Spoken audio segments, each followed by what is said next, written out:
Welcome. Thank you all for joining us for Endwell's virtual startup pitch competition version 2. I'm Shoshana Ungerleider, a physician and the founder of Endwell, where we're focused on making the end of life part of life. Every day, 10,000 people turn 65 in this country. The goal of this event is to highlight some of the best solutions that improve the lives of people who are aging, facing serious illness and caregiving. Now more than ever, COVID has shown us that life is truly fragile. The most vulnerable among us deserve our attention and care. And by encouraging more innovation and investment in this space, we all have the opportunity to change outcomes for people and to shift culture.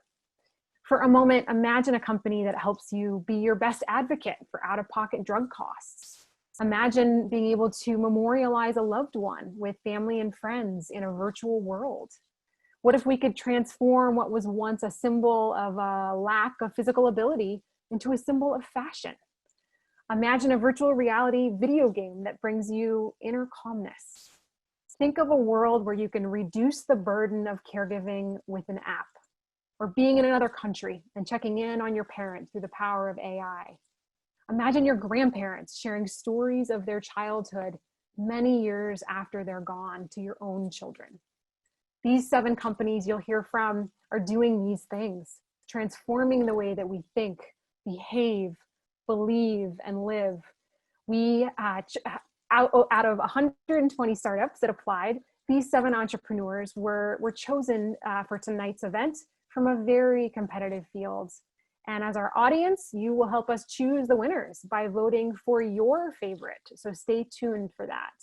And before we begin, I'd like to thank AARP Innovation Labs for being our lead sponsor for this event, Wired Magazine for being our media partner, and P&G Ventures, the Cambia Health Foundation, the CPMC Foundation, and MedDecision for sponsoring this event. And to our partners, Rock Health, Aging 2.0, Health, Well Refined, Goodwin, and the Stanford Healthcare Innovation Lab, we truly appreciate your support. And thank you to all of our entrepreneurs pitching, and good luck. And now I'd like to turn it over to our amazing MC, Edward Ayton, the CEO and founder of Merch Bar. Thanks so much, Shoshana. I appreciate it. Thank you again.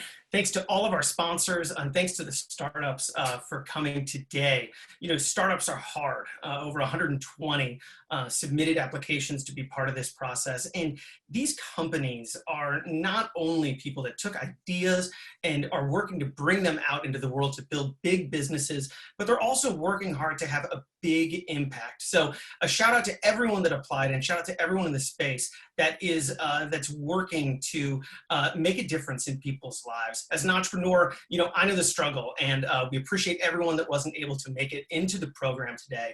But for those that were able to make it in, there's 7 of them, and they're going to be competing for 3 different awards, 2 that we're going to be giving out today. Those 2 are the Innovator Award as well as the Endwell Innovation Grand Prize winner. So we're super excited about that. We're also going to have, if you're seeing this, there's likely a link available that's going to show you your opportunity to vote for the Audience Choice Award as well, that we're going to be presenting at some point after this. So if there's a link and it's open, definitely make sure that you go and vote. So how are we going to be picking these winners for the Innovator Award and the Endwell Innovation Grand Pitch winner? We're going to be doing that with 4 soon-to-be celebrity judges. First is an entrepreneur named Al Pickett, who's from Houston. Al bought his first company at the age of 24, and today he's running a private investment firm focused on currency trading. He's the author of The Black Print, New Rules for Winning Finance, Freedom, and Flexibility. Al, thanks so much for being here. Our next judge is Betsy Bluestone. Betsy is the commercial discovery leader for P&G Ventures inside of one of the biggest, most important companies, Procter & Gamble, and she's leading the internal startup studio that works with entrepreneurs to create brands in new business categories for P&G. Third is Andrew Lee. Andrew's a partner at Initialized Capital, and no matter what he says, I'm pretty sure he's mostly playing games for a living. This guy not only is the founder of Jam Legend, but he's also an investor in Sandbox VR.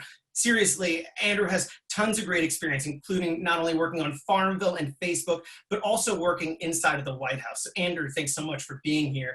And our fourth and final judge is Piper Goodspeed. Piper's the head of brand for The New Yorker, Wired, and Ars Technica. Prior to that, she was the executive director of innovation of the Innovation Brand Lab for GQ, Golf Digest, Pitchfork, Wired, and others. So these four judges are bringing to us different perspectives, different experience, and they're going to be evaluating the 7 startups that are going to be presenting today. And they're going to be evaluating them on 8 pieces of criteria. Those are going to be, first of all, the team, who's behind this company. 2, traction, where are they in the market? How far have they gone? 3rd, what's the product and the service that they're offering to the marketplace? 4, the market. What is the addressable need and how big is that? How big of an impact can these companies potentially make? 5th, operational viability. How can this company make money, stick around? 6th, market entry. How are they going to go from 0 to 1 and actually go from an idea into being a full company? 7, idea, impact, originality. Really, we're just talking about the flavor of the secret sauce here. And then 8th, the strength of the presentation. So again, these startups are going to be going for 2 awards presented today and 1 later. Those 2 today are going to be the Innovation Award and the Grand Pitch winner. And here's how this is going to work. Each of the 7 companies are going to get 5 minutes to do an overview and an introduction of their company and how they meet those 8 criteria. Then our judges are going to have 5 minutes to do a Q&A with that startup. We're going to repeat that 7 times. We're going to come back and give our judges a chance to deliberate, and then we're going to declare the winner. So I think it's time we get this started. I hope you're as excited as I am. First up is going to be Allison Johnson. She is coming to us from San Francisco today. She's the founder of Everloved, and if she's ready, I'll hand it off to her right now. All right. Losing a loved one is terrible, and despite the best of intentions, planning the funeral often adds to the pain. To start, funerals cost $9,000 on average, leading to financial worry for almost half of families. They also involve quickly coordinating an event with hundreds of people immediately following one of the worst experiences of someone's life. And until recently, there has been extremely little technology to help with this process, despite the fact that there have been dramatic increases in tech savviness among baby boomers and other funeral planners. As a result, nearly 2/3 of Americans are currently unhappy with their experiences with the funeral industry. That's awful. Everloved simplifies funerals for grieving families, significantly reducing physical, emotional, and financial burdens, allowing everyone to focus on what really matters during this difficult time. We help in 3 key ways. First, we help families who need it to crowdfund funeral expenses. Families share how much they need to raise, and anyone who visits the page can donate to help. Those donating to a fundraiser can also are prompted to leave an optional tip for Everloved, and the vast majority of donors do. Because of this, we're able to earn meaningful revenue through our donation platform without us taking any money away from those who really need it. Second, we help families find the best service providers and the best products for them at the best prices. We provide transparency into things like reviews, pricing, and other key information about funeral homes and cemeteries. And we sell products directly through our marketplace at a significant discount versus funeral home pricing. When it comes to caskets and headstones, this can mean thousands of dollars in savings for families, quite literally. When someone purchases a product through Everloved, we earn a 10 to 20% commission. While we aren't quite monetizing the funeral and cemetery service side of things yet, there's a large opportunity to do this in the future. Thirdly, we make it very easy for families to share information with friends and other family members through a free memorial website. Families use them to publish obituaries, share funeral event details, receive RSVPs, live stream those events, and collect photos and stories from friends and family. This makes it easy for people to come together, both online and offline, to support each other through a hard time, and it memorializes someone for years to follow. Memorial websites also make our product naturally viral because they're made to be shared. Each memorial website brings in hundreds of new people to Everloved. Because of this, over 75% of our revenue comes in as a result of unpaid user acquisition channels like SEO and word of mouth. And it's really working. Since launching, we've helped families with over 25,000 funerals. Today, on a weekly basis, hundreds of thousands of people visit Everloved and collectively spend or donate over $100,000. As I mentioned previously, we end up with a meaningful cut of this as revenue.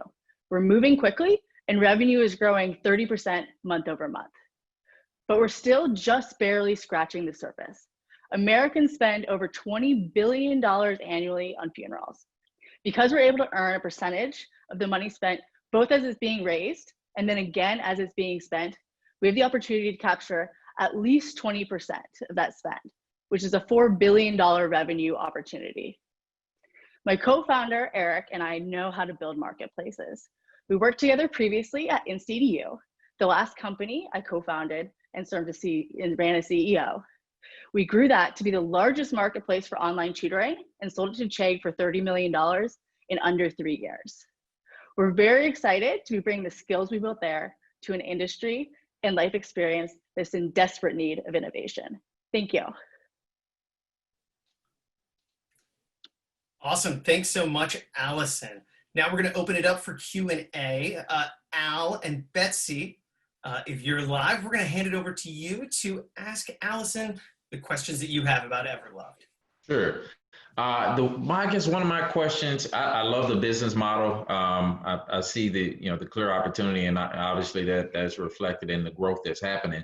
One of the questions that I have about products and services that the customers get, how do you, from a network perspective, from there being in different cities or different countries, and then some of these things have to be shipped and so forth, how are you, how is that, are the providers that you're getting a percentage of the revenue from, are they like in central locations, or do you have a network effect, or are you establishing a network effect to make it easier and cost effective for where people are across the country?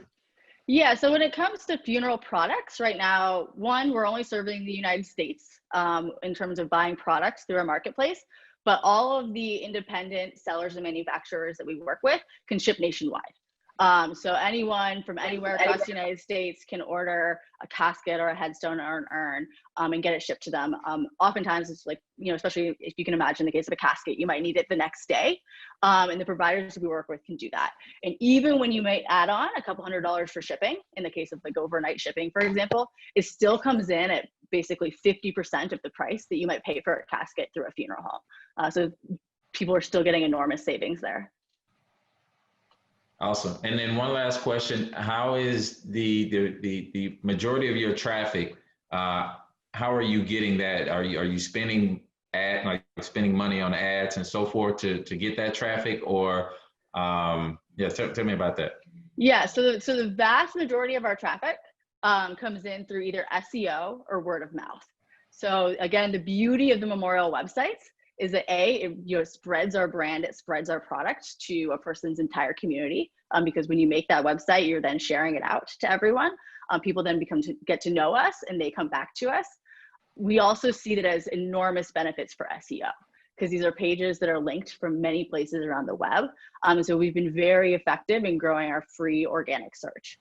We do spend a little bit on paid search as well, but that's less than 25% of our overall revenue that comes in through those channels. Okay. Allison, great job. And I love the one-stop shop. I think it's really smart, and I can only imagine how useful that's been for people in the last several months trying to deal with this from home. So, so really, really amazing. My question for you is really about moat. And how have you thought about keeping other companies from fast following? What is it that is really unique? What's your point of difference that keeps people from copying you? Yeah, so I mean, it really comes down to network effects in the end, right? So the more people that are on the platform, the more easy it is to communicate with each other. The more people that we have buying through our platform, the more vendors that we have signing up. And we're really starting to get to that place where the flywheel is really turning. So, again, it comes down to basically having the audience and having the vendors and the sellers, and we're building those both up in conjunction with each other. And we also now have a big advantage in terms of word of mouth and SEO, just because we've been building over the last few years. And we've been able to grow much more quickly than other kind of funeral tech companies in the space as a result. Great, thanks. Awesome. Thank you so much, Allison. Really appreciate it. That was Everloved. And now we're going to move on to our second startup. I'm going to be introducing, I'd love to introduce Joe Chung, who's the CEO of Kinto. When Joe is done with his presentation, Piper and Andrew, our judges, are going to be asking him questions. So with that, let me hand it off to you, Joe. Let's learn about Kinto. All right, I will just dive right into it. So who are we?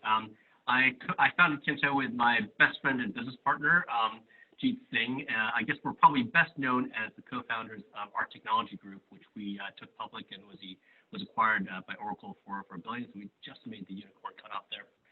But we have a very deeply experienced team here with a really strong track record of success. We're funded by the National Institutes of Health, who grant us $2.4 million through the SBIR program, and also through Red Star Ventures, which is our founding incubator. I'm also a co-founder at Red Star.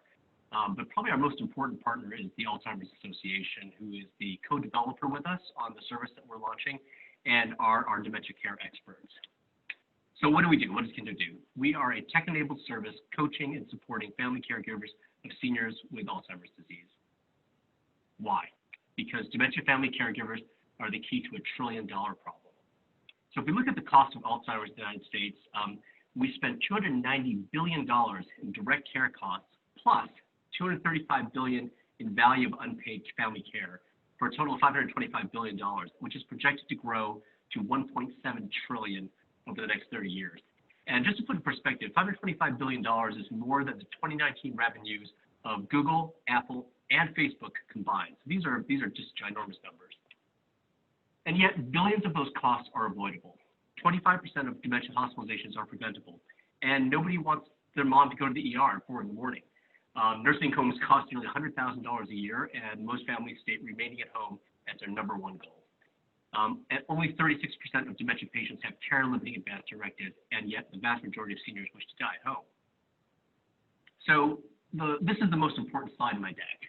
The whole principle of Kinto, the whole tenet is that avoiding preventable costs equals better care. And we can see the incredibly strong alignment of interests between the health systems and family caregivers.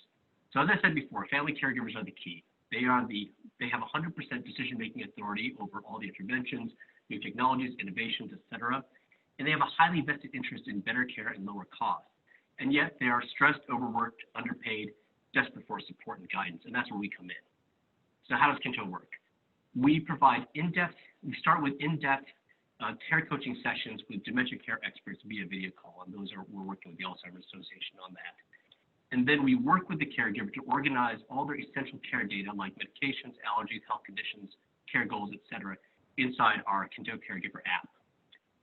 That data that is viewed real time in the Care Coach UI, which allows our coaching team to answer questions in real time, find resources, and most importantly, suggest interventions that improve care and prevent problems. Ongoing communication after that occurs via messaging in the Kinto app. So we have very high scalability and a possibility down the road for intelligent automation. We're not doing that yet. So how will we make money? So we're going to charge a per member per month fee to various groups. It's a B2B2C model. Most importantly is Medicare and Medicaid, which are responsible for most of those, that $300 billion that we're talking about in direct care costs. And we're targeting Medicare Advantage plans immediately. We also are offering it to large employers who want to offer caregiving support as an employee benefit. And finally, we're working with some pharma companies who seek direct engagement with high-needs patients. How much can we make? So back in the envelope calculation, a 5% reduction in dementia hospital admissions saves $3.3 billion a year. A 5% reduction in dementia institutional residency going into nursing homes and long-term care saves another $6.3 billion a year. So we have a total addressable market of almost $2 billion from just these two interventions alone, if you assume that we can capture 20% of the savings, so for a 5-to-1 ROI. These are the upcoming pilots. We got slowed down a little bit by COVID, but we're still expecting to do these in 2020. We're doing a co-branded offering with the Alzheimer's Association for a large employer benefits trial. We're working on a clinical settings trial with McLean Hospital, one of the most prominent geriatric psychiatry care centers in the world. And we're working on a pilot with the National Home Care Network and working with a number of different Medicare Advantage plans. Last, I'll just speak a little bit about COVID and what the effect of the pandemic is. As you probably know, 42% of the US COVID-19 deaths so far occurred in nursing homes. In Massachusetts, it was 60%. So there's been a massive shift, or there is a massive shift towards home care enabled by remote and visiting services, because the concept of a virtual nursing home. That's resulting in a huge increase in burden on family caregivers to manage all these providers and services and innovations and technologies that are being introduced to address this. So we think that the need for coaching and counseling support is greater than ever. Joe, I hate to cut you off. My presentation. I've finished. Perfect. There you go. Rate it on the App Store if you see it, people. Lots to talk about. Huge market. I will hand it off to Piper and Andrew to ask questions. Piper, if you're ready, we would love to hear your question for Joe from Kinto. So Joe, this is fascinating. It's a super interesting premise. I've got some questions that have to do with my ignorance about sort of funding from Medicare, Medicaid, and insurance. Have you guys started having conversations with them? Because that's going to be a big hurdle, right? Or it's not, because you'll be able to prove to them that you're able to save so much money. Yeah, it is a huge hurdle, and that's why I think being able to get government funding and NIH funding has been so critical to the company so far. It gives us, it's very, very patient capital. It's also non-dilutive capital. It's very difficult you have to go through a lot of hurdles to get direct reimbursement from Medicaid and Medicare. But Medicare Advantage programs, which is a subset of the Medicare offerings, about a third of it, those are private companies that administer the benefits of Medicare. They have to deliver the equivalent services of, but they're able to do it in their own way, and they're created specifically to encourage innovation. So Medicare Advantage plans have wide latitude to innovate and try and pilot things. So that's why we're starting with the Medicare Advantage plans first and proving it out there, and then we'll go back to CMS, the Centers for Medicare and Medicaid, and prove out that there's a significant ROI on using Kinto. And your presentation's gorgeous, and the thought process behind it seems to make a ton. But I want to understand idea that it is an app that helps caregivers, nursing homes organize all the data and also ask smarter questions, so that because you've got this resource, it sort of prompts you to think through, here's exactly what I should be thinking of, and here are the kinds of questions I should ask to make sure I'm taking as care as I should. Am I getting that right? That's exactly right. There's a concept in senior care called person-centered care, where instead of just delivering the generic, one-size-fits-all kind of, solution for a situation, you really want to take into account everyone's individual situation. So capturing that data, the essential care data, and having that be shared between the team that's doing the coaching and the family and the patient, of course, who's in the mix, is really critical towards guiding them in the right direction. And so it's really based around the idea that a little bit of guidance and support can really move the needle in a big way. Thank you so much. Thanks so much, Joe. This is Andrew Lee from Initialized. I love the approach of working with the caregiver, which is such an innovative way to sort of tackle the problem. I guess the thing I'm wondering about is, what's the corollary that you've seen in the past of a company that has sold into, take for example, a large company as a wellness benefit or with Medicare Advantage, and how quickly has that penetration happened for that particular company? For example, this is relatively new. I'm sure you're helping increase retention of employees who don't have to take, for example, who can provide better care. But how quickly will that penetration happen? And what's the corollary that's happened in the past? Yeah, there are a number of really good parallels. Iora Health is a good example where they're providing in-depth home care for their patient base, and then taking on that as a outsourced resource for Medicare Advantage plans. Again, exploiting their ability to innovate and experiment. And really, if the way the Medicare Advantage plans work, they get paid a per capita, per patient, per month fee based on their condition. And then they're responsible. They have to prove that they're providing as good or better care than regular Medicare. But within that, if they're able to do it better, save money, provide better results, they get to keep the profit. So there's a lot of incentive to try things out. And so if you can go to any Medicare Advantage plan and prove that you have a 3-to-1, 4-to-1, 5-to-1 ROI on the service, there's every reason why they'll use you. And these are huge dollars here. We're talking about, like I mentioned, 1/3 of the Medicare dollars spent on senior care, which is about $500 billion. The total amount. So 1/3 is 1/3 of $500 billion. Okay, great. Awesome. Thank you so much, Joe. Now we're going to hand it off. Thank you, Ed. Thank you, Shauna. We're going to now hand it off to our third startup to present today. This is Amelia Lin. She's the founder of Saga. She's coming to us from Mountain View, California. So, Amelia, we'd love to hear about Saga. You have 5 minutes. Afterwards, we're going to hand it over to Betsy and Andrew, our judges that are going to ask you questions. Take it away. All right, I'm going to be sharing my screen. Okay, just sanity check. Are you all seeing my screen all right? Looks great. Okay, thanks. All right, I'm the CEO and co-founder of Saga. My name's Amelia, and we help families save the life stories of loved ones on audio. You can think of it as kind of like getting a podcast of your grandma's childhood stories, is how I tell people to kind of think of it. It was actually something that I started for my own mom and dad originally.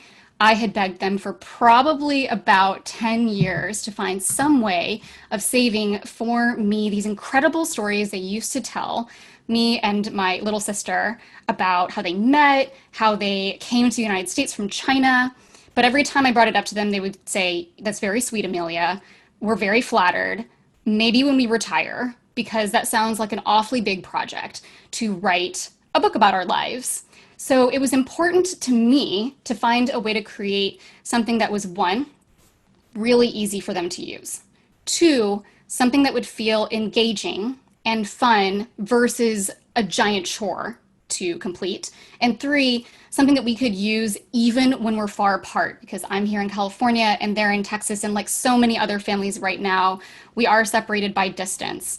And I don't think we're the only family thinking about this, as others have referenced. The number of seniors like my mom and my dad is set to double in the US alone to 88 million. And that's 88 million seniors and their families who are going to have on their minds how they're saving these memories for posterity. And that's why we created Saga. So Saga is an app. It helps families save the life story of a loved one. But our magic is that we make it ridiculously easy by recording voice. So the way it works is we send weekly questions like, "Tell me about the biggest trouble you ever got into when you were growing up." Then your family records either with the app, or even without the app, there's an option to just dial a special number. So there's no typing, there's no smartphone required, and you can even do it from a landline.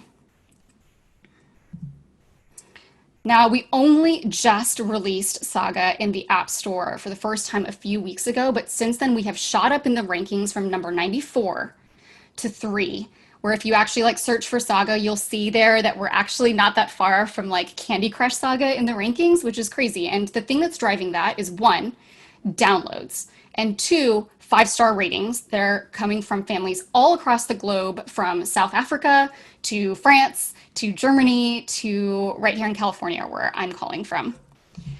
We offer 2 different plans. So there's a free plan where you have a limited amount of ongoing storage, and a premium plan, which is $99 a year per family, that unlocks unlimited ongoing backup storage. You can think of it kind of like Dropbox, as well as some admin controls. Now, obviously, family history is not a new business. In fact, companies like Ancestry have built enormous businesses by helping families save legacies. But historically, they have focused more on the facts and the figures of family history. Things like what year was your grandfather born in and what city was he from? But the kinds of memories that people are using Saga to save, things like what went through your mind when you saw your child for the first time, those recordings don't live anywhere today. Those are not in your Facebook. They're not in your Google Photos. They're not in your Dropbox.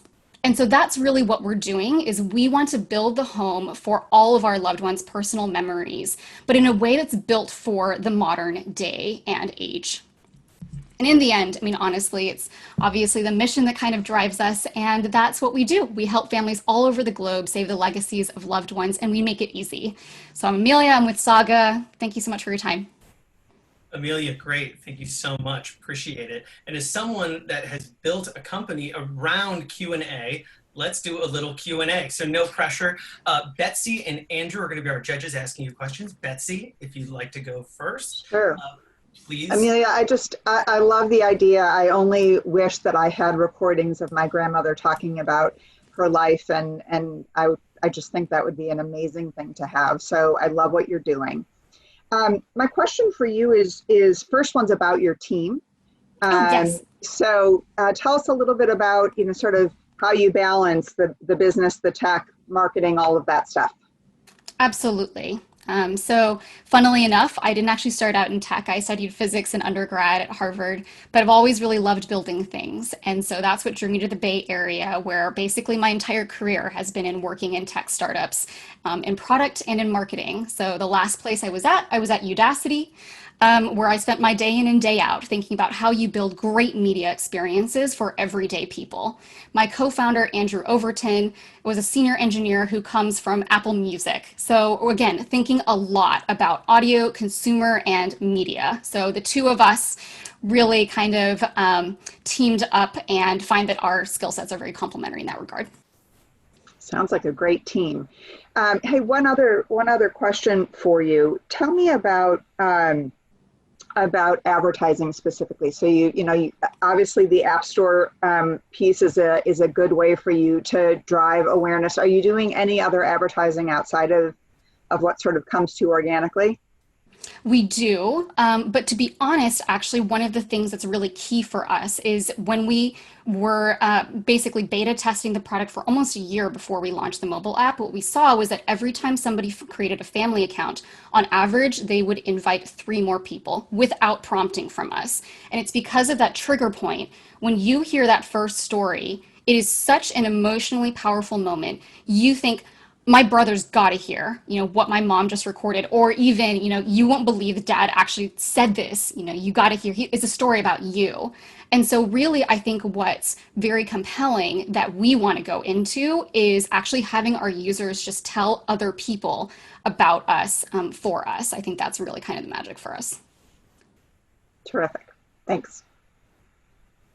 Hey, Amelia, thanks so much for presenting this. This means a lot to me because my father-in-law, actually just this past weekend, had a stroke, and he's from Houston. And I'm sure this is something that both my wife and I actually spoke about preserving those memories. Tell me a little bit about why you chose fidelity in the world of audio as opposed to doing something that's focused on, say, multi-cam video, or why you didn't take the StoryCorps perspective, right? Which is about like having the phone and then having 2 people in the same place recording. So yeah, great question. I think the decision of audio was not one that we started out thinking we were going to make. It was actually very counterintuitive. We tried all different kinds of formats. We tried video, and we tried having people write, and we tried all kinds of things. And I think the thing about voice for us, there's 2 things that really kind of stand out for us. One was that it had this great emotional punch, but balanced with ease of use. So it was just so much easier for somebody to be able to do something as simple as make a phone call versus having to figure out, hey, is my video on, especially for some of our older users. The second one, frankly, is if you had told me 5 years ago that we were all going to be spending hours every day listening to strangers talk to us from our phones, I would have thought that sounds absolutely bizarre. But the truth is, that's what podcasting has made very, very normal. And so the idea of voice and that being something that you could actually not just tune in and hear a stranger talking, but somebody who you actually know, we really think that now is the moment for voice, where that wasn't the case 5 years ago. Like look at our both of our video feeds. Like I've got this thing, I've got at least one earbud in my ear, like most of the day. And that was just not the case in the past. Great, thanks. Awesome. Thank you so much, Amelia. And now we're on to thank you so much, Amelia. Now we are on to our fourth startup. This is Charlotte Heim, who's in Cambridge, Massachusetts. She is going to be pitching Sweetmobility. So with that, I'll hand it off to Charlotte. Thank you, Ed. I'm going to share my slides. Okay, Sweetmobility started with a question, which I will pose to you. What adjectives come to mind when you see someone with a cane? Elderly, frail, maybe dependent? Canes can promote activity, health, and safety, and yet too many people at risk for falls avoid using them because of the negative stereotypes. And the problem is falls amongst adults over 65 cost over $50 billion annually. So at Sweetmobility, we're shifting symbols of aging and disability to personal statements of style. We're addressing this serious problem with functional and, most importantly, motivating solutions. Our first product line is cane wraps, simple neoprene sleeves that wrap around a standard cane. We want to change a negative. I've been stuck inside for weeks. I need to get outside and have some exercise, but I need my cane so I don't fall again. My cane makes me feel old, so I think I'll just stay home. To a positive, I need to get an exercise. I want to go for a walk. Wait, where's my cane? I love it when it's wrapped. It matches my outfit and people smile and see me when I walk down the street. You'll look great with a leopard print at that important meeting at work, or you can take one of our other patterns, the dad plaid, to the Chamber of Commerce meeting. We want folks to go places, be seen, and of course, look fabulous. Cane wraps go on in a flash so they can easily be matched the plan for the day. There are reflective details for nighttime visibility and a hidden ID tag because canes get left behind a lot. We're in the patent pending process. We have validated our market with focus groups. We have talked with thought leaders at advocacy groups such as AARP and the MS Society. And we're also a part of an innovation collaborative called The Agency in Cambridge, Massachusetts. We started our sales at local retailers in the Boston area, and the largest one being the Mass General gift store, Mass General Hospital gift store. We brought into the Mid-Atlantic to retailers at the Philadelphia Gift Show, and we are in the B2B to C space with the Grommet, and we've sold there at 33 states and counting. Our consumer is the gift giver, friends and family members of the cane user, representing 95% of our market. Cane wraps come in a small box that is easy to ship with clear details. As far as competition, there are some Etsy level makers. As you know, the market for aging is growing, and the market for mobility devices is large and larger as the boomers age. along with having more chronic issues that affect mobility. We estimate that there are 12 million cane users in the US. A targeted percentage at 2% of that market would be 140,000 units. We like to maintain our retail space because that gives us feedback from our retailers in the region, but we see our primary contact with customers through a website and through e-commerce. Our next product line is walker pockets, small pockets and walker bags with the same style-focused design. I am an occupational therapist. I've researched perceptions of cane and walker use, and my partner, Steve Opie, is an industrial designer. We are Sweetmobility. We are focused on shifting a symbol of disability to a personalized statement of fashion. Thank you. Awesome. Thank you so much, Charlotte. Our questions this time from our judges are going to be coming from Piper and Al. Piper. Okay. So Charlotte, I love the idea of a sort of dignity to aging and making that something that's accessible and easy to find. How have your sales been going so far? Like, are you finding the $24 price point is comparable? Do you feel like it's sort of the idea of different regions having different designs is something you need to also think about? Well, we found that our sales on the grommet were fairly evenly distributed across the country. We have an array of patterns kind of selected to hit a variety from houndstooth to camo. We don't find that the $24 price point is an issue. And our sales are just getting started. We're very much in the infancy with this product. And then how is, in terms of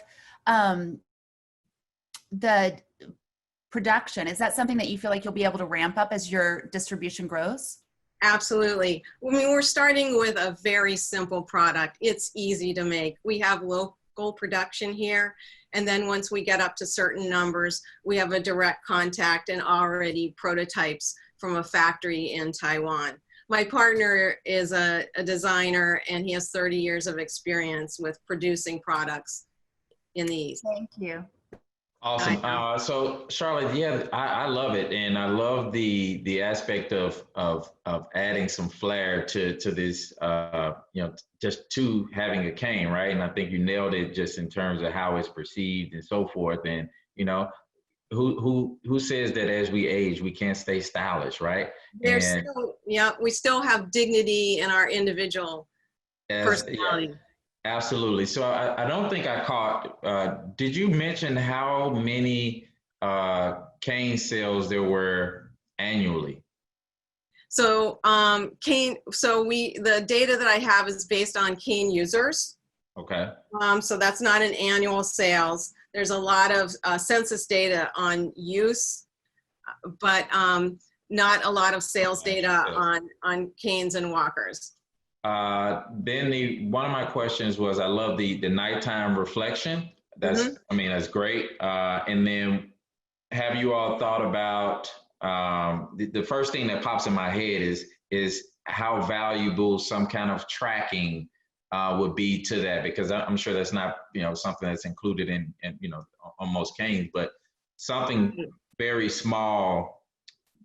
Is that something that you were thinking about? We're the low-tech folks right down the street from MIT, so that's been a question that has been posed to us frequently. It's a product that is based on appreciating dignity and individuality. It's also a product that, believe it or not, is a little bit of a mind bender for people to understand, because it's a basic product, but there's none out there like it. Okay. So that combined with a chip, I'd say not yet with the chip. Okay. And then the last question is, how do you target the gift givers? How do you very much so fine tune these people that are spending the $24? How do you find them? So the fit with the grommet was perfect because they target a demographic of women like 40 into their 60s. And you really need to be in a space of choosing a gift and something that's kind of quirky, something that's kind of new for your aunt that has a little sense of style. We have positioned the wraps at like medical supply places. And I think people are just not in the space of buying a gift when they're coming in to get that equipment just as mom comes home from the rehab hospital on a Friday night. All right. Thank you. Thank Great you. presentation. Thank you so much, Charlotte. That was Sweetmobility. We've actually already been through 4 startups to this point. We're on to our 5th. We're going to fly across the country from Cambridge, Massachusetts to Los Angeles, California. This next company, the 5th company, is TRIPP, and we're going to be hearing from the founder, Nanea Reeves. And then we're going to have a question and answer quickly after by Piper and Andrew. Great. Well, I'm excited to share the TRIPP story with you, and let me share my presentation and wonderful presentations from the other participants today. All right, TRIPP's mission is to help that large percentage of the population who live without mental illness, but at any given moment could be suffering in silence. This can be triggered by situational concerns such as loss of a loved one, or persistent ones such as an illness or work-related stress. I came up with the idea for TRIPP after struggling for a long time following the loss of my husband from cancer 5 years ago. And as we've seen recently, the challenges we're facing now are bigger than we ever could have imagined. People need support that they can access themselves directly now more than ever. And TRIPP is designed to deliver peace of mind and drive personal transformation. TRIPP uses sound frequencies, targeted visuals, gameplay mechanics, and we bring that into the immersion of VR, which has this powerful multiplicative effect. Our mobile app allows you to upload your own life images into TRIPP, and that drives a very deep personal connection. All of our design choices are research-driven, and we're involved in several clinical studies, and we also have received an SBIR grant. More than just mindfulness in VR, TRIPP is creating what we call a new category of fitness for your inner self. However, I think the Washington Post best describes TRIPP as meditation meets a video game meets a happy pill. We do have several patents pending, and just 2 weeks ago, we got our first one, which is focused around our mood scoring. At the beginning and end of every TRIPP session, we measure your mood, and then we generate a TRIPP mood score. And as a result, our system is learning in real time how to impact emotional well-being. On the bottom right of this slide, you can see the mood scores of our users. They dip dramatically when we all went into quarantine. And one thing to note is that the impact from COVID on our company was positive. We saw an increase in our premium paid users of 54% from March to April, and that performance continued well into May and also still holding in early June. Our user base does skew older, which makes sense because people with jobs and families are more stressed out. But we've also found that boomers and seniors are our most loyal customers. As a small team of 9 employees, it's been incredibly rewarding to already be recognized as a best-in-class offering. The most important validation to us, however, is really from our users who let us know daily how we're helping them, especially during this time. And some of our research initiatives have now led us to create a new premium catalog offering called Rise. And we're going to target specific issues that you can access as you need them in different stages of your life. And through Rise, we're building an affiliate network across multiple consumer touch points to extend our audience reach, enabling us to have greater impact beyond the app stores. Our team profile spans technology, video games, psychiatry, and neuroscience. I myself am a repeat entrepreneur. I've had several great exits, especially in the video game industry, But TRIPP is the company I'm the most excited about because it's capable of driving real change in the world. And I'm really proud of our team because we live our mission as our company, and we're tremendously motivated by how our users feel after using our product. So this brings me to our favorite customer, which is Phil Dicker. We met Phil at a sponsored wellness fair that we were doing TRIPP demos at, because when you try TRIPP, you want to buy it. And Phil was in remission from cancer when we met him, and he officially became our first home tester. And for months, every morning, we'd see his sessions on our data reports, and then we started to see some missed days. And when we reached out to see, how are you doing, Phil? He told us that his cancer had returned. And so when we launched our consumer offering on the Oculus Quest in December, we brought him a new device about a month later, and he sent us this video along with his permission to show it. So grateful for you guys. So grateful for you guys to be so kind to me and to share this with me and help me get through this journey wherever it's going to take me. This has brought me so much peace, and I look forward to using this as long as I can, because I'm going to fight to stay here. Bless you, God bless you all, and I wish you all so much success.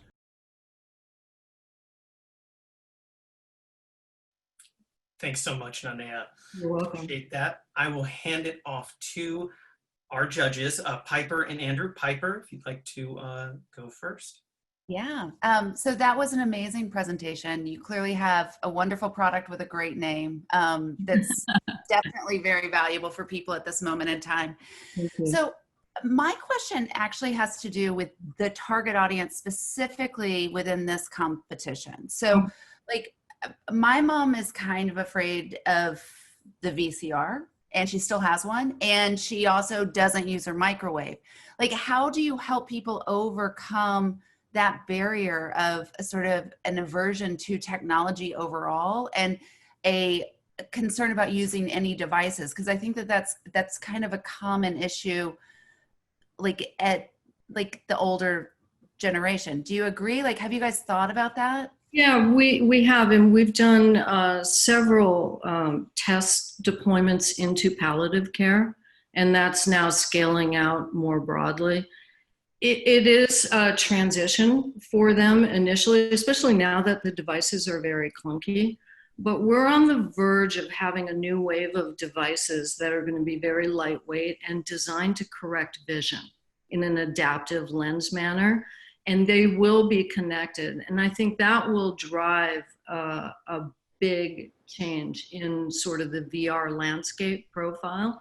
But if we can help people get over the hurdle, and we train when we go into wellness centers or we go into any of these facilities, it's kind of event-based, and they feel really cool doing it. And I think that we found, like Phil and another senior early user of ours, because we had that bias thinking older people would struggle with it. They were our most avid daily users, twice daily users for a year straight. And so like when you go into the facilities, are you finding an adaptation where they're buying the product? Like, is there insurance coverage for, or is it something that the families buy for them? Like, right. What's that conversion look like? Yeah, we've seen a few different paths, and we're actually working on an initiative right now with a payer.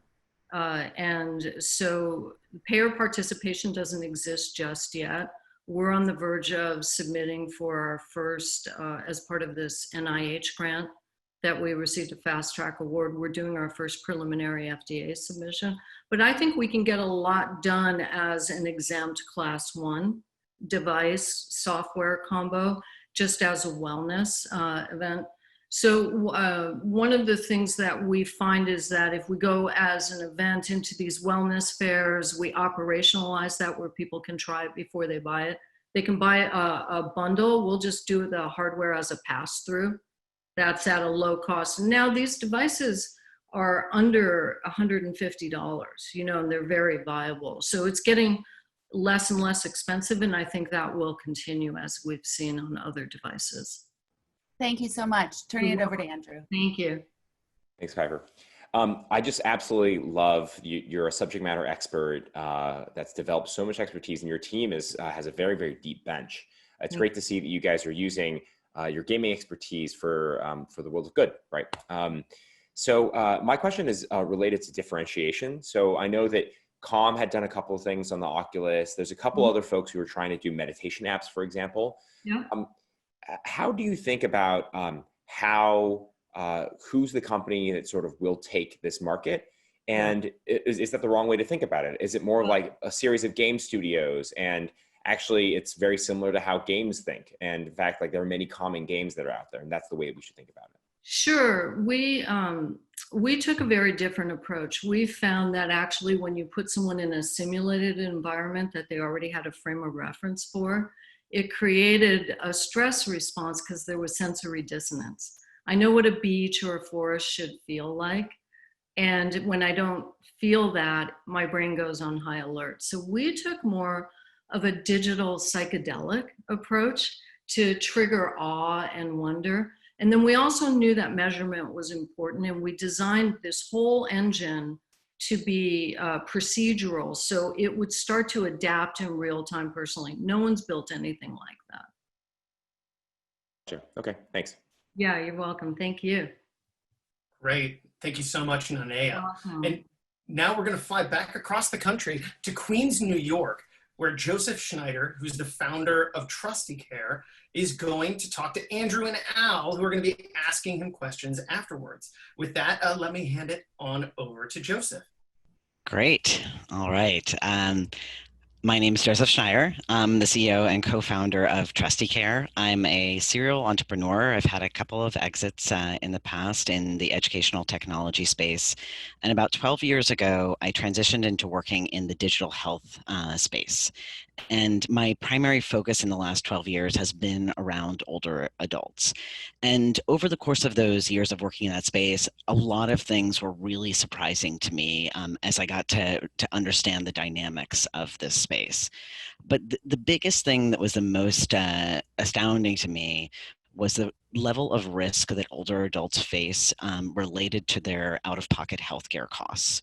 So up until COVID-19, the only place in the economy that we were seeing an increase in the rate of bankruptcies was among older adults. And about 70% of the time, that's attributed directly to out-of-pocket healthcare costs. And that was surprising because people get on Medicare and you think that problem should be solved. But 25% of older adults stop taking their medications because of costs. 85% are financially at risk. And so we founded the company 2 years ago, my co-founder and I, who was my CTO at my last company, to really look at how could we measurably impact the financial status of older adults as they move through retirement. And the single biggest thing that we realized was when they are aging into retirement, getting them the right insurance, public benefits, and cost savings tools that help them to identify on a personalized way was the key to establishing the right trajectory as they move through retirement. The second thing that we realized is that surrounding older adults are millions of professionals that are equipped to be able to offer this kind of advice to older adults. And so instead of us needing to acquire all of those consumers, we started selling our product to the brokers, financial advisors, different types of credit unions that surround older adults. And we license our platform to them. And they're using the product to improve customer loyalty, improve their speed to sale, but also to provide these older adults with the guidance they need.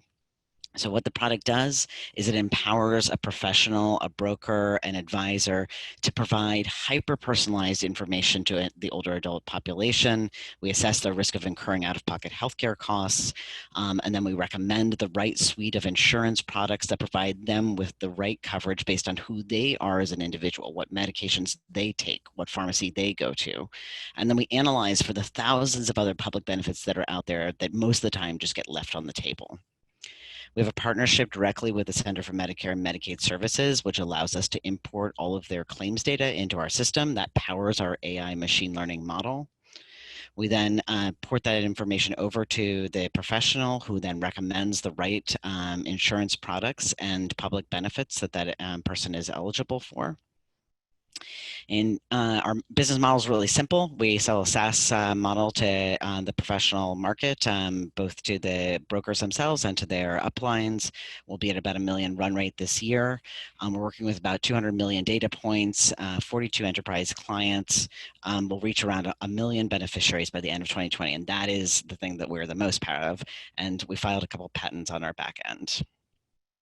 So just the flywheel of this is we distribute through the brokers. That allows us to also push products to the consumer through that portal that help them to save money on other parts of healthcare. And then we also distribute through larger retail outlets like Best Buy Health to their customer market as well. We're significantly differentiated from other products in the market because we're looking holistically at an older adult, not just at what insurance products they should get, but also at what are all the benefits that they should be getting. We're sort of like the HR for a retiree population.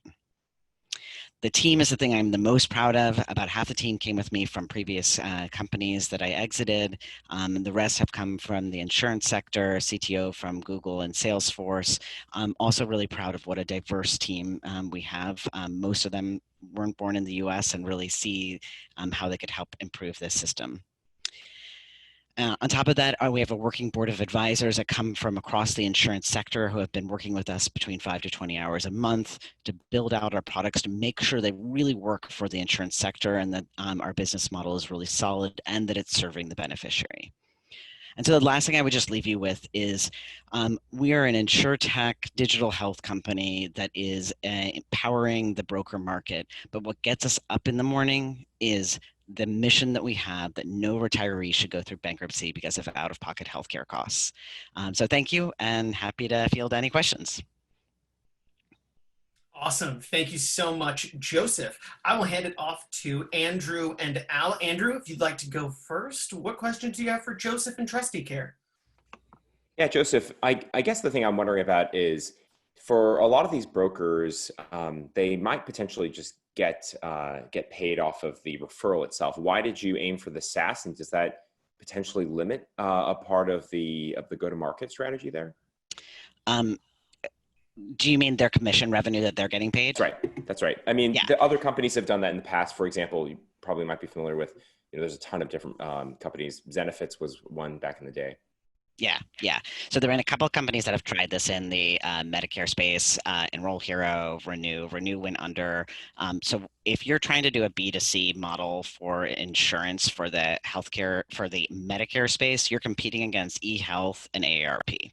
So, sorry, AARP, but it's the cost to be able to succeed in that, and somebody should, is so astronomical that you need to go out the gate with probably 30 million in funding and really take them on. This way allows us to capitalize on getting to those beneficiaries and being able to increase our revenue streams through our touch points through the brokers, as well as getting revenue from the brokers who are essentially amassing our consumer audience for us. Okay, got it. And then, so as a result of that, that's the key go-to-market then, because then you get lock-in from the brokers from the SaaS fee then? Okay. Yeah. They get locked in, and they're also, for them, this is them reimagining their job. They're like, oh, I could provide year-round value to this consumer. Right. That's going to make sure that I'm not disintermediated. I want to keep my job. So they're happy for us to be able to provide additional services to the consumer. I should say that we do have some integrations with, let's say, credit unions where we are a licensed broker. We have a subsidiary, so we do get commission revenue through third-party organizations that are not licensed brokerages themselves. But the primary target audience right now is the broker market. Okay, and your primary and the primary competitor within that market, is it AARP actually? I guess to a certain extent, since it's really just brokers themselves. You're just really, it's the sort of just the fragmented broker market. The primary competitors are not ones that you would know. It's a company called Connecture and another one called Sunfire Matrix. Okay. So real old school, like incumbents that have been around for a long time that power a lot of these systems. So AARP is, we have a partnership that we're working on with AARP on a product right now, so they're not a competitor. Yeah. Great. I'll pass it off to Al. Yeah, I mean, great job, great business model. And if I understood you correctly, you say you have 42 right now. How big is this in terms of the brokerages that you can reach out to? That I'm just wondering about penetration. Like how big is that? Yeah, so we have 42 enterprise customers. Some of our brokerages have 9,000 brokers. Some of them have 5. So they really vary by size. There are 300,000 health insurance brokers that sell Medicare in the country, and there are about 700,000 financial advisors that we're also targeting and are starting to get penetration there as well. So there are about 1 million professionals that are in our core target audience. The secondary market are distributing through like credit unions, community banks, Best Buy Health, that kind of secondary market. But the end thing is, again, the consumers is another avenue that we're also monetizing. So reaching those 58 million consumers through these professionals where it's one to many. So every time we onboard one professional, we're reaching at least 2,000 consumers. So it just makes the acquisition costs so substantially less on that side. And our last question, beyond the brokers, and I mean, great answer to that question. Beyond the brokers, do you all have any touch point personally with the consumer? Yeah, so the platform itself is both consumer facing and broker facing. We don't have, I should be clear, we don't have a B2C. We're not targeting consumers directly, but our platform targets the consumer and the broker, and we control the messaging of what goes in front of the consumer. So for instance, we have an integration with a product that pushes a prescription drug coupon to the consumer if we see that a medication that they have is not covered by their insurance. So that product we monetize and are able to receive revenue for. And so we're able to push other products in front of those consumers. We look at, the brokers are essentially enabling us to create that distribution channel. Got it. That's it. Awesome. Thank you so much, Joseph, Andrew, and Al. Believe it or not, we've already come to our last startup of the day. I'm going to hand it off now to Aparna Pujar, who's from Zemplee, who's going to be talking to our judges. She's talking to all 4 of them. All 4 judges are judging all 4 startups, but Piper and Betsy are going to hold the baton for asking questions this time. So with no further ado, Aparna from Zemplee. Hey everyone. Hi. Can you all hear me? We can. Great. All right, here we go. I am the last one on the list. I'm standing between you and your second happy hour, I suppose. But here we go. Zemplee is an AI technology platform that is designed for aging in place. My name is Aparna Pujar, and I'm the founder and CEO of Zemplee. What if your father comes to you and says, I want to live in my own home for the rest of my life and die here? About 8 years ago, my dad, who lives in India and is a chronic diabetic, said this to me.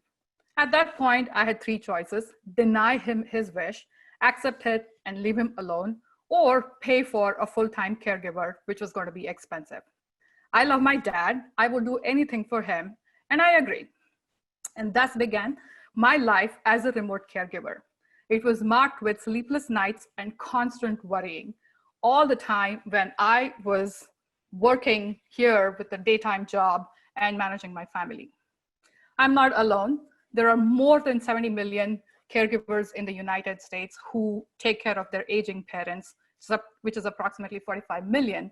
And this number is exploding. The rising cost of care and diminishing insurance coverage is forcing these families to take some extremely drastic measures in terms of providing care. And the current pandemic situation is further exacerbating the situation. Having worked at companies like Yahoo and eBay and coming from Stanford, creating technology products that change the world was ingrained in me. Changing the world for the elderly and their families became imminent, and Zemplee was born. Zemplee is the world's first AI platform that is designed for aging in place. It uses a set of sensors that are strategically placed in an elder's home. Data collected by the sensors are analyzed through our state-of-art AI algorithms in the cloud that track the motion, track behaviors, detect anomalies, and alert a set of care circle that includes families, friends, physicians, and caregivers. The 24/7 monitoring system, which is a passive monitoring system, acts as a guardian angel and tracks health, safety, and well-being of the elder in their own home and gives them the quality of life they deserve. Zemplee was designed to drive health outcomes for the elderly, but it also drives peace of mind for families. Both the elders and their families can go on about their lives and do not need to do any lifestyle compromises. The AIs and the sensors do the heavy lifting and keep everyone engaged and involved. Next.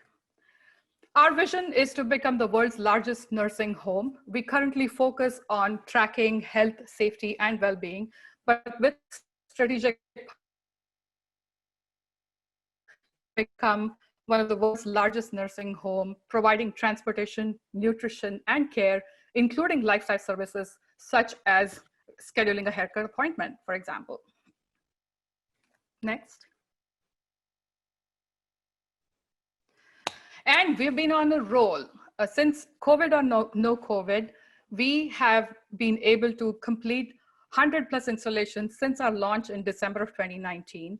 And we have been able to raise a small round of seed capital, expanded our product to a physician group with a Medicare covered offering, including an FDA component added to it. But most of all, we bagged a large contract from an MCO-based provider that was out of Kansas.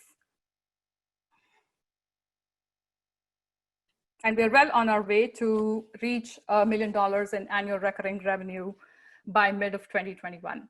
Our business model is SaaS. We charge by the bed. A bed can be in a home or in a nursing home.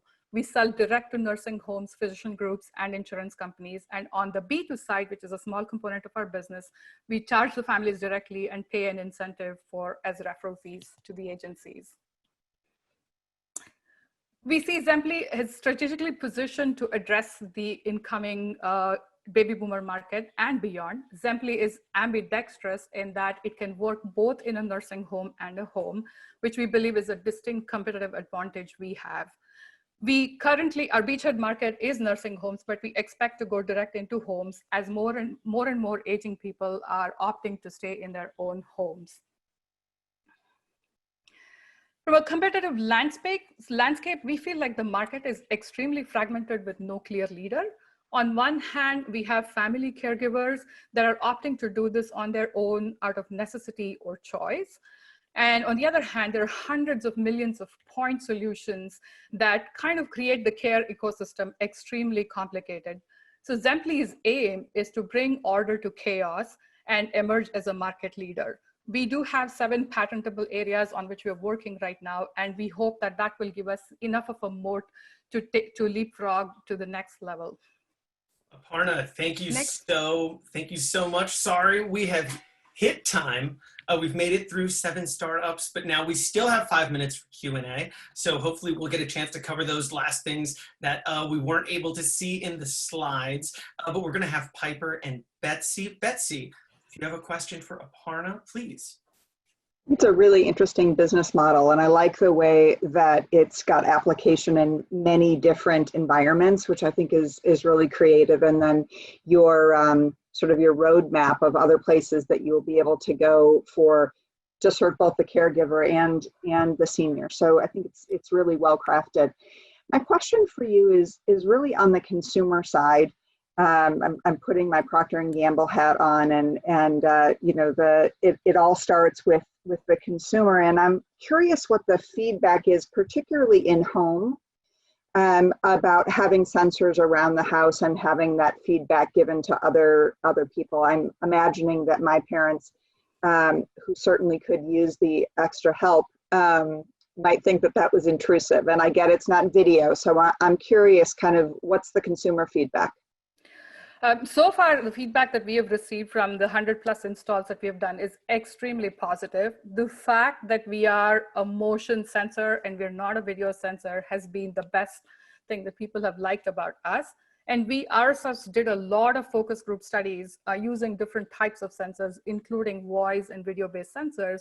But one thing that we discovered was we needed something that was passive, which was going to just stay in the background more as a white noise, and was just collecting enough data that would give the right signals in case someone had to intervene. So that's where the IP for the AI is. It's like you're inside a home blindfolded and trying to figure out what your mom and dad are doing, whether they're sitting on a chair, watching TV, or whether they're in a bed, sleeping, or sometimes, overnight if they went to bed and never woke up in the morning, curious as to what really has happened. So that's where I think we've been able to differentiate ourselves. The fact that we're not a wearable also was a big part of this, because in our studies, what we found out was as the people age, the challenge of making them use wearables started to diminish. And the biggest problem with any wearable is it's battery operated and it has to be charged overnight. And it was a lifestyle change. It was very hard for elderly people to adopt, including my dad. I mean, I gave him all kinds of gadgets, and the shelf life of those gadgets in his life was hardly 2 weeks. Yep, I get it. Just one other question. As I think about, sort of point of entry, again, for at-home use, how have you thought about sort of, how do you graduate the amount of censoring and feedback based on the needs of the individual? Is there a progressive approach to that, or is it sort of an all or nothing? Well, I think the entire sensor industry is still emerging. According to us, when 5G is practically going to drive the way the IoT and sensor and edge computing world is going to change over the next 5 to 10 years. One thing that will happen is the cost of components will go down significantly, which means we can start adding more and more types of sensors into the system.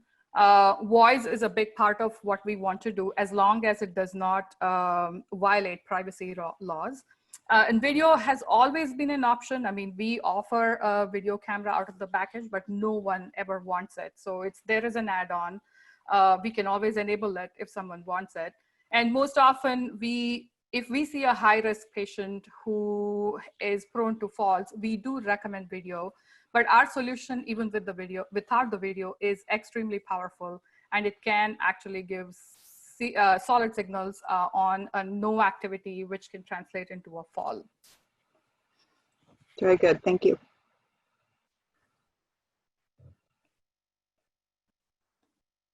So one question I have is around, I guess I'm sort of trying to wrap my head around the differentiated services, because this is amazing, right? And it solves for a problem that is going to continue to grow. But what is the solution that you guys are offering in nursing homes versus with like some limited in-home care versus no care whatsoever? Like, how do you use more sensors in certain areas?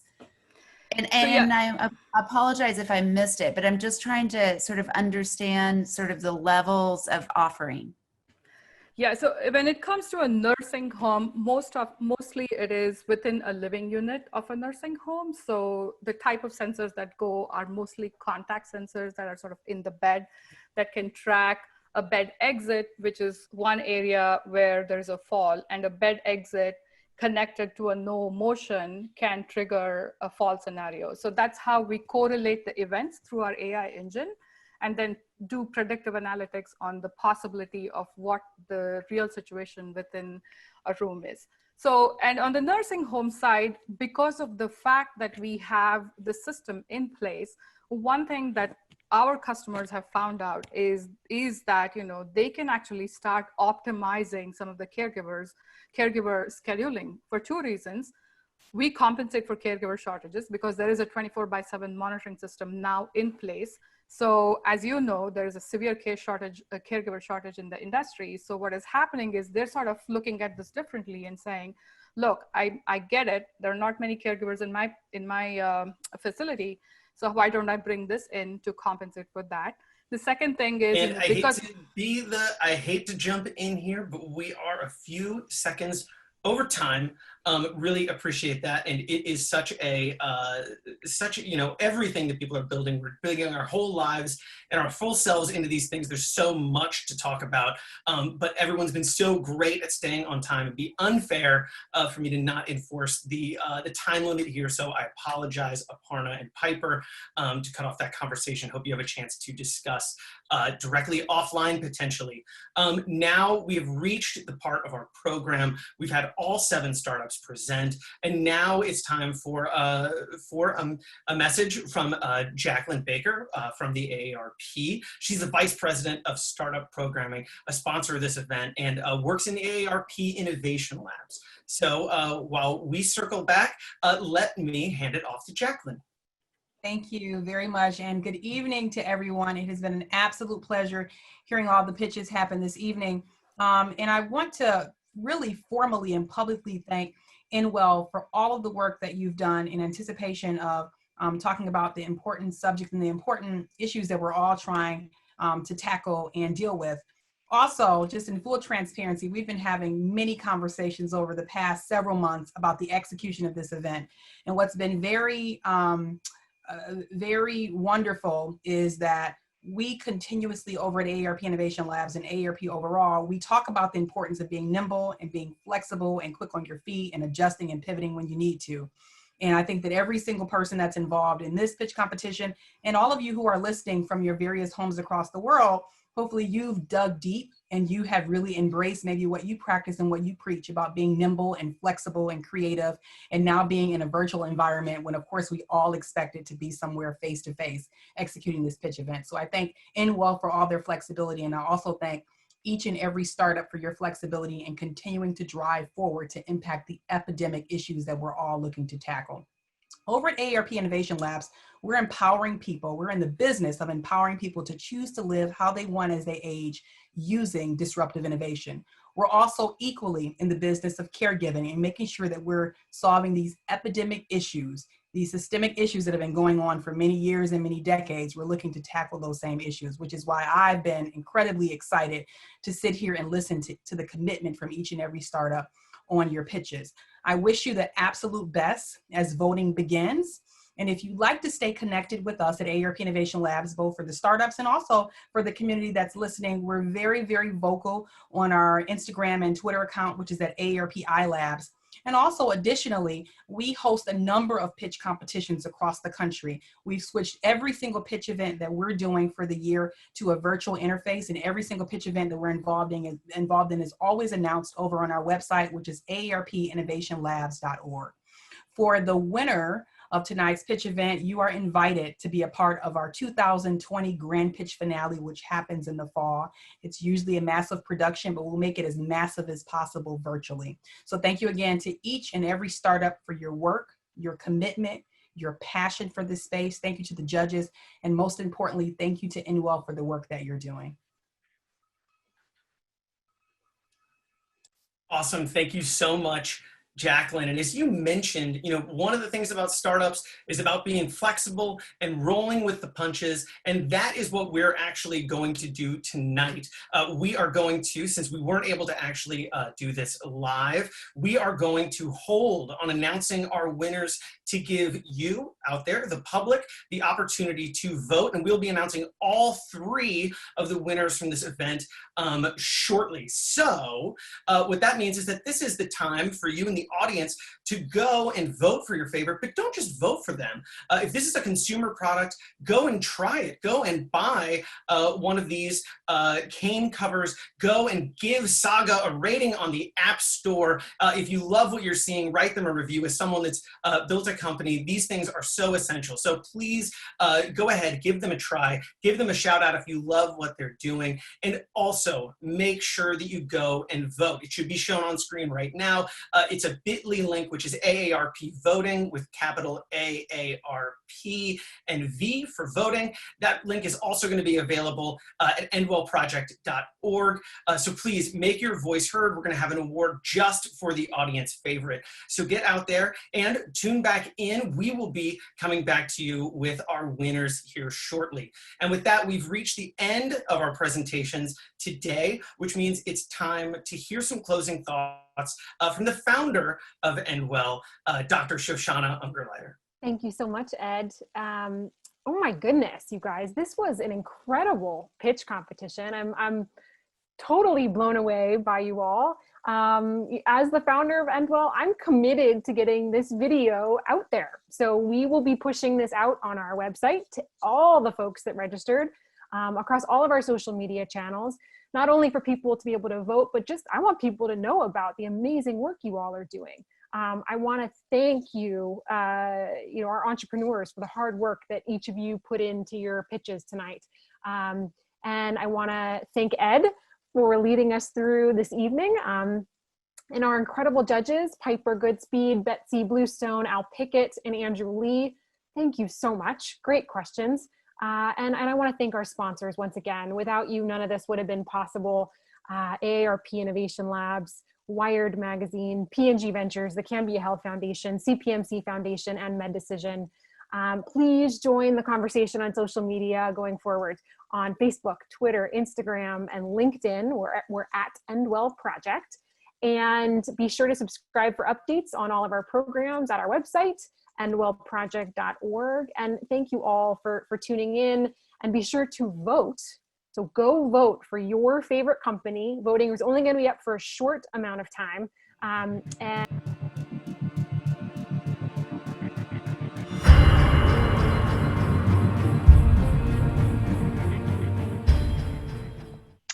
So Joseph, thanks so much for taking my call this morning. Yeah, it's great to talk to you. So I am calling to tell you that you are the winner of the Endwell Innovation Pitch Competition, sponsored by AARP Innovation Labs. That is so amazing. That's so great. I'm so excited. Thank you. Thank you for calling and letting us know.